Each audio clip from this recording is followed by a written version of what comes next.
जैसे बुलाते नहीं,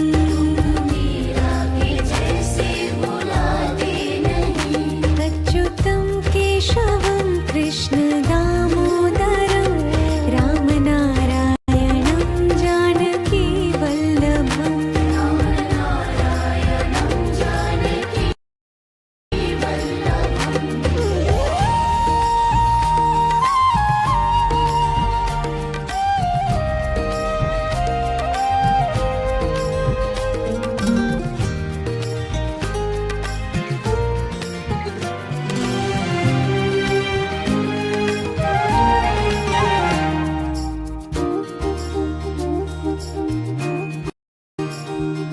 अच्युतं केशवं कृष्ण दामोदरं